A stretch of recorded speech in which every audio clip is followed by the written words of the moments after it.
This program is brought to you by Shawbi Single Remedies, the best of homeopathy.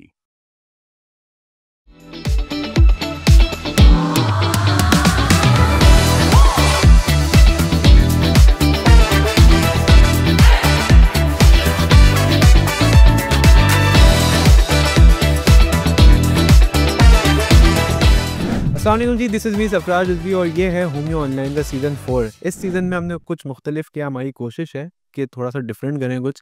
ठीक है, हम देखिए awareness तो क्रिएट करेंगे ही, लेकिन उसके साथ साथ बीच में थोड़ी सी हंसी मजाक भी होगी। ठीक है, हमारे प्रेजेंटर्स हैं HGH पाकिस्तान यानी doctor Hamid general homeo private limited. सही है।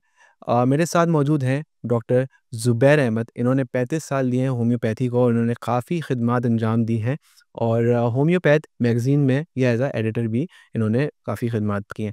सो आइए इनसे बात करेंगे आज के उन्वान के ऊपर।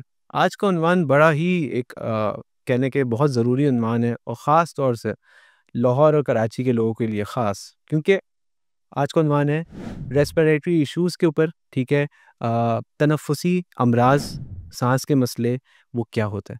सो अस्सलाम वालेकुम डॉक्टर साहब। वालेकुम अस्सलाम। डॉक्टर साहब, आपने उन्वान सुना, ठीक है, सांस के मसले मसाइल बढ़ते जा रहे हैं, तो क्या क्या मसले हैं और आने वाले वक्त के साथ इनमें क्यों इजाफा हो रहा है? देखिए, ये मसला जो है सिर्फ कराची लाहौर का नहीं है, बल्कि इस वक्त पूरी पाकिस्तान का और पूरी दुनिया का मसला बना हुआ है। कोविड-19 आपको मालूम है किस तरह से पूरी दुनिया के लिए एक अजाब बना था, ये बनाया गया था। ऐसे ही ऐसे अब हम तनफ़ुसी या रेस्पिरेटरी अमराज को दो हिस्सों में तकसीम करते हैं, एक अपर और एक लोअर। ठीक है। अपर से मुराद ये है कि आपकी नाक है, गला, हलक, उसमें आपके टॉन्सिल्स वगैरह हैं। फिर नीचे जो है वो आपके फेफड़े हैं, लंग्स हैं। तो ये जो मसाइल हमारे यहाँ पैदा हो रहे हैं, उसकी बुनियादी वजह हमारा माहौल है, हमारी ग़िज़ाएँ हैं, जो हम सही तौर पे इस्तेमाल नहीं कर पाते, फिर हम ये प्रॉब्लम में आते हैं। सीने के अमराज जो हैं वो इतने आम क्यों हो गए? मतलब अगर हम देखते हैं बच्चों में भी हैं, बूढ़ों में भी हैं, मेरी एज के जो लोग हैं उनमें भी है, तो ये इसके बारे में क्या कहेंगे आप? देखिए, जो सबसे बड़ा अहम मसला हमारे यहाँ है, वो है नेज़ल पॉलिप का या DNS का, डेविएटेड नेज़ल सेप्टम है, जिसमें नाक में गोश्त बढ़ जाता है, हड्डी टेढ़ी हो जाती है, इससे वजह से नज़ले की शिकायत रहती है। सही। और ये सब में होता है, बच्चों में, बड़ों में, औरतों में, मर्दों में, जवानों में, किसी भी एज में हो जाता है। किसी भी एज में हो जाता है। अच्छा, इसके बढ़ने से जो है वो फिर नज़ले की शिकायत बढ़ती रहती है। नज़ले की शिकायत फिर बढ़ती है तो उसके बाद फिर हमारे गले ख़राब होते हैं। गले ख़राब होने की एक वजह ये भी होती है कि नाक से आप साँस नहीं लेते, मुँह से साँस लेते हैं। जब मुँह से साँस लेंगे तो लाज़मी तौर पे हलक और टॉन्सिल मुतासिर होंगे। क्योंकि अल्लाह ताला ने जो एक सिस्टम बनाया हुआ है ना, कि नाक से हवा जाएगी पीछे से होती हुई, फिर वो गर्म हो जाएगी, फिर हलक में आएगी, हलक से फेफड़ों में जाएगी। जब वो डायरेक्ट आप मुँह से साँस ले रहे होते हैं तो लाज़मी तौर पे वो फिर साँस, ठंडी हवा जा रही होती है, फिर वो आपके गले को ख़राब कर रही होती है। अच्छा, फिर यही हवा भी मसला बनती है, फिर वो जो बलगम आपका नज़ल डिस्चार्ज जो है वो आपके पीछे जा रहा होता है, तो वो उससे फिर वो लंग्स पे भी इफ़ेक्ट पड़ रहा होता है सही। और वो हाज़मे पे भी असर डालता है। सही है। अच्छा, वो कौन-सी ऐसी आदत हैं जो हमारे लंग्स पे डायरेक्ट डायरेक्ट जो है ना इफ़ेक्ट कर रहा होता है? ज़ाहिर है हम बात करेंगे अभी आगे मज़ीद जो बीमारियाँ हैं उसके ऊपर भी, लेकिन लंग्स कौन-सी ऐसी आदतें हैं जो हमारी कौम में या हमारी जनरेशन में लोगों को पड़ी हुई है, जिसकी वजह से लंग्स ख़राब हो रहे हैं? ठंडा-गरम, गरम-ठंडा, गरम पे से ठंडा ले लिया, ठंडे के ऊपर से गरम ले लिया, उसको गौर ही नहीं किया कि क्या है। इसी तरह एसी से एकदम हम निकल के गर्मी में आ गए, गर्मी से निकल के हम एकदम एसी में आ गए। अपने आप को हम जिस्म को हम नॉर्मलाइज़ होने नहीं देते, अब उसके बाद ये होते हैं, तो हमारे ऊपर ये असरात होते हैं। ये तो शुक्र करें कि ये बहुत छोटे असरात होते हैं। इसमें हमें नज़ला, ज़ुकाम, खाँसी, बुखार, निमोनिया इस टाइप की चीज़ें होती हैं। इसमें हम मर भी सकते हैं।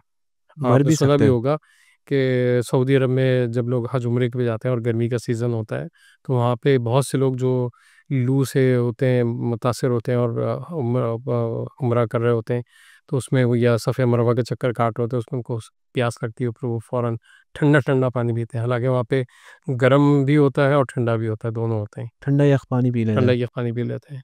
तो जिससे वो फिर हार्ट की कॉन्ट्रैक्शन जो है वो होती है और फिर उसके बाद बाज़ औक़ात वो दिल काम करना छोड़ देता है। ये बहुत ज़रूरी पॉइंट है क्योंकि अब आपने एक कंडीशन बताई ये उम्रे के वक़्त में यहाँ पे पाकिस्तान में लड़के जिम वग़ैरह करते हैं। बहुत ज़्यादा जो है ना वर्ज़िश करने के बाद फ़ौरन ठंडा यख़ पानी आके पी लेते हैं। या खेल के आया है बच्चा बाहर से, तो उसमें भी ये सिचुएशन अप्लाई होती है। बिल्कुल सही ऐसे है, ही है? बिल्कुल, बिल्कुल, बिल्कुल सही कहा। ऐसे ही है?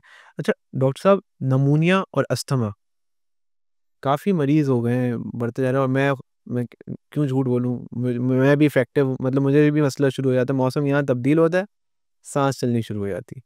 सो इसके बारे में आप क्या कहेंगे? देखिए, नमूनिया और दमा दोनों तकरीबन थोड़े से मिलते-जुलते हैं, सिर्फ़ फ़र्क इतना ही होता है कि दोनों में साँस होता है, पसली चलती है, साँस लेने में दिक्कत होती है। लेकिन नमूनिया के अंदर जो है बुखार भी हो जाता है और सीने में तकलीफ़ बढ़ जाती है। हुँ, कोविड-19 भी हमारा नमूनिया ही था, सही। जिसको हमने बढ़ा-चढ़ा के बहुत कुछ बयान किया। अच्छा ये इसकी 3 वजूहात मैं समझता हूँ कि हैं। सबसे पहली तो वजह वो वैक्सीन है बीसीजी की जो हम लगवाते हैं। सही। तो उसमें जो है वो हमारी इम्यूनिटी मुतासिर हो जाती है और फिर हम लाज़मी तौर पे नज़ला ज़ुकाम की शिकायत में रहते हैं, मुब्तला रहते हैं।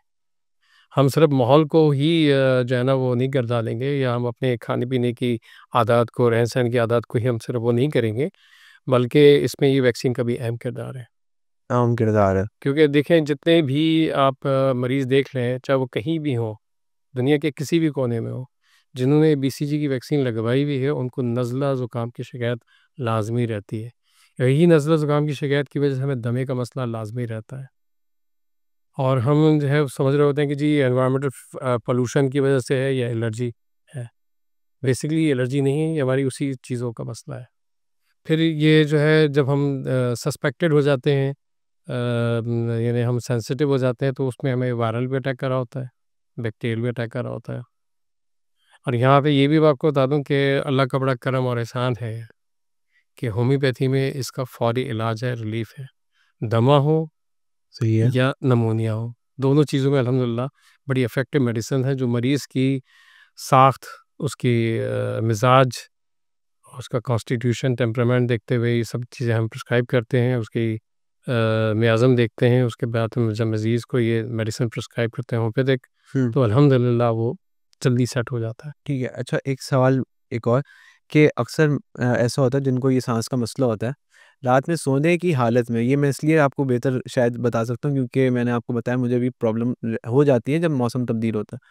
सोने की हालत से अचानक बंदा उठता है, उसको साँस नहीं जा रही होती है, ठीक है? अब मुझे एक दवाई प्रिस्क्राइब की गई थी, तो उसका ये है कि अगर मैं आधा चम्मच भी पी लूँ, तो फ़ौरन वो सेट हो जाती है। तो होम्योपैथी में कोई इस तरह की दवाई है जिससे फ़ौरन जो है ना इसमें रिलीफ़ आ जाए फ़ौरन-फ़ौरन?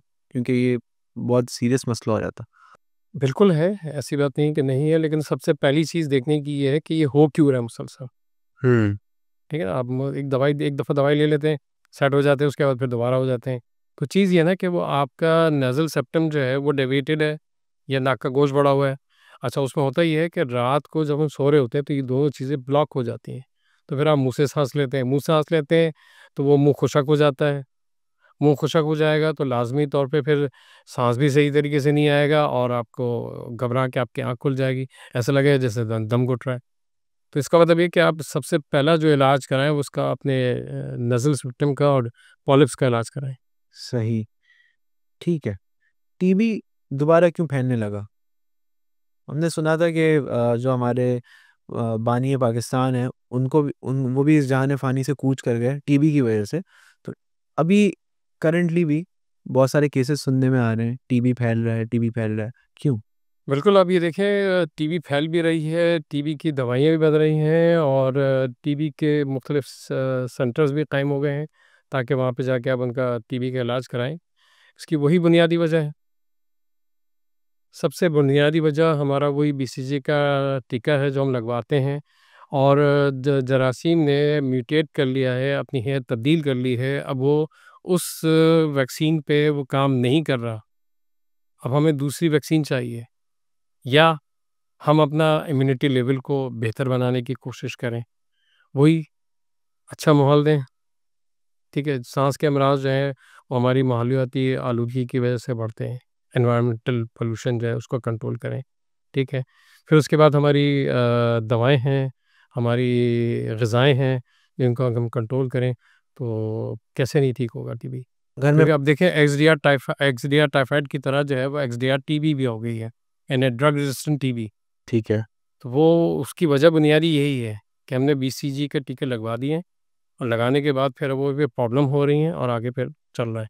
हम स्टडी नहीं कर रहे हैं, हम जितनी भी वैक्सीनेशन कर रहे हैं हम की कोई स्टडी नहीं कर रहे हैं कि इनके बाद हमें कितना फ़ायदा हो रहा है, कितना फ़ायदा नहीं हो रहा। नहीं हो रहा, ये हमें स्टडी करनी चाहिए, ये हम नहीं कर रहे। ये हम नहीं करें। डॉक्टर साहब एक और चीज़, अगर खुदा न खास्ता किसी को ये मर्ज़ होता है टीबी का, तो उनके जो घर वाले हैं, जो उनके साथ उठने बैठने वाले हैं, वो क्या-क्या एहतियात करें? क्योंकि ये लगती है, ऐसे ही है? हाँ, बिल्कुल लगती है। एक ड्रॉपलेट इन्फेक्शंस है, मरीज़ छींकता है, खाँसता है, थूकता है, तो उसके ज़रिए से ये फैलती है। उसके जो भी अखराजात हैं तो उससे वो टीबी फैलेगी। तो उसमें सबसे पहली चीज़ तो ये है कि डेफ़िनेटली मरीज़ को आइसोलेट करें, उसके अखराजात को जो है वो सही तरीके से तल्फ़ करें, डिस्पोज़ करें, ताकि जो है वो दूसरों को इन्फेक्ट का बाइस ना बने। इसमें डीटीटी है, डेटॉल वगैरह है, इस तरह की चीज़ें हैं जो आप इस्तेमाल करें ताकि वो जरासीम से आगे मत नहीं फैले। ओ और फिर उसके बाद जो है वो इसमें जो है ग़िज़ा का इलाज ये है कि आप प्रोटीन डाइट का आपने इज़ाफ़ा करना है। प्रोटीन डाइट, हाँ, ठीक, प्रोटीन डाइट, और वो कौन-सी डाइट है, या तो बकरे का गोश्त या गाय का गोश्त। गाय का गोश्त, ठीक है। और वो कहते हैं कुछ, हम हमें डॉक्टर्स ही कहते हैं कि बड़े का गोश्त अवॉइड करो, मतलब गाय का गोश्त। तो अगर प्रोटीन इंटेक हमने करना है तो हम और क्या, हमारे पास और क्या ऑप्शंस हैं? देखिए, इसमें मैंने बड़ी अच्छी तहकीक करी है, स्टडी करी है कि जो हमारे यहाँ 2 हैं, एक तो डॉक्टर्स हैं जो ये कहते हैं कि बड़ा का गोश्त इस्तेमाल ना करो। एक हमारे यहाँ कुछ कम्युनिटीज़ हैं जो कहती हैं कि नहीं, गाय का गोश्त तो गुरबा खाते हैं, हम तो बकरे का गोश्त खाएँगे, ठीक है? तो ये मैंने इन सब चीज़ों पे तहकीक की है। मैं गुज़िश्ता समझ लीजिए कि 50 साल से हुँ, गाय का गोश्त खा रहा हूँ और खिला रहा हूँ।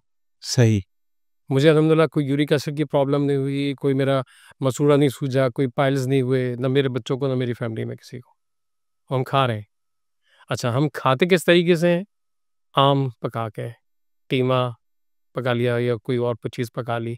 यानी वो जो हम खाते हैं ना कबाब में, टिक्कों में, ये चीज़ें गलत हैं। नहारी है, ये चीज़ें गलत हैं। बिरयानी है, ये चीज़ें गलत है, इसमें मसाले हैं। इसमें मसाले, तेल, बाकी हाँ, चीज़ों का भी। घर में आप बना के सब्जियों के साथ इस्तेमाल करें, फिर देखें इंशाल्लाह सही रहेंगे। कोई यूरिक एसिड नहीं बढ़ेगा, कोई यूरिया नहीं बढ़ेगा, कोई क्रेटिनाइन नहीं बढ़ेगा, कोई कोलेस्ट्रॉल नहीं बढ़ेगा आपका, सब सही रहते हैं। सही, ठीक है, क्योंकि इस प्रोटीन का जो है ना, रेड रेड मीट जो है, इसमें सबसे ज़बरदस्त प्रोटीन होती है। उसके बाद फिर दूसरे नंबर पे अगर आती है तो फ़िश है। सही, फ़िश भी कोशिश करें कि मीठे पानी की हो, क्योंकि वो समंदर पानी की पता नहीं कहाँ-कहाँ से कैसी-कैसी आ जाती हैं।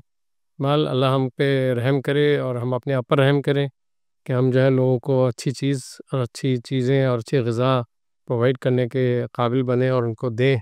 बस डॉक्टर साहब, मैं चाहूँगा कि बस आप ये एक चीज़ इस पे बस वो कर दें कि जितनी भी सांस से रिलेटेड बीमारियाँ हैं, उन सारी चीज़ों का जो की दवाइयाँ हैं, वो होम्योपैथी में मौजूद हैं, ऐसे ही है? बिल्कुल मौजूद हैं अल्हम्दुलिल्लाह। मैं चंद दवाइयों के नाम भी आपके सामने दे रहा हूँ। कनाइट है, बेलाडोना है, ब्रानिया है, ड्रोसेरा है, एपिकॉक है, ऑरम ट्राइफोलियम है, मर्कसॉल है, मर्क आयोडेटस रुब्रम है, मर्क आयोडेटस फ्लेवेटस है, स्पॉन्जिया है, एंटमटार्ट है, एपिकॉक है।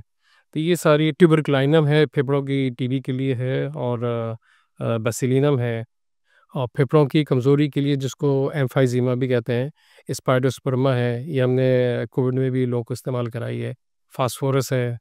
तो इस तरह अल्हम्दुलिल्लाह बहुत सारी दवाइयाँ हैं, नाम मैंने लिए हैं, दवाइयों के पोटेंसीज़ नहीं बताई हैं, सिर्फ़ इसी वजह से कि ताकि लोग जो हैं वो डॉक्टर से मिलें, मशवरा जो करें करें। और उसके बाद फिर करें। तो नाज़रीन, आपने डॉक्टर साहब की बातें सुनी, ठीक है? हमारे शो का मकसद ही यही है कि आप लोग को अवेयर करें। भाई देखिए, सेल्फ मेडिकेशन ना करें, सही है? बट उन्होंने बेशक दवाइयों के नाम बताएँ, लेकिन पोटेंसीज़ डिफरेंट होती हैं, सिनेरियोज़ हो सकता है आप लोग के ऊपर अलग जो एम्प्लॉय हों, जो बर्गर अवाम है, उनके लिए मैं थोड़ी-सी अंग्रेज़ी में भी मैं आप लोग को समझा रहा हूँ, सही है? सो ये कि अपने इलाके मोहल्ले के जो डॉक्टर्स हैं, होम्योपैथिक डॉक्टर्स हैं, सर्टिफाइड हैं, मेक श्योर करिएगा सर्टिफाइड हों, उनसे जाके कंसल्ट करें, रुजू करें उनसे, और ताकि वो फिर आपको उस हिसाब से आपके केस को वो डील करेंगे। सो ये है मेरा आज का आखिरी शो, सही है, आज का नहीं, ये इस सीज़न का आखिरी शो है। होमियो ऑनलाइन सीज़न 4 का ये लास्ट शो है, और डॉक्टर साहब मैं आपको मिस करूँगा। इंशाल्लाह अगले साल हमारी फिर मुलाकात होगी दोबारा। इंशाल्लाह, इंशाल्लाह। कुछ कहना चाहेंगे आप बताएँ, आपको मज़ा आया? नहीं, माशाल्लाह, बस ये कहूँगा कि पैबस्तर शजर से उम्मीदें बाहर रख।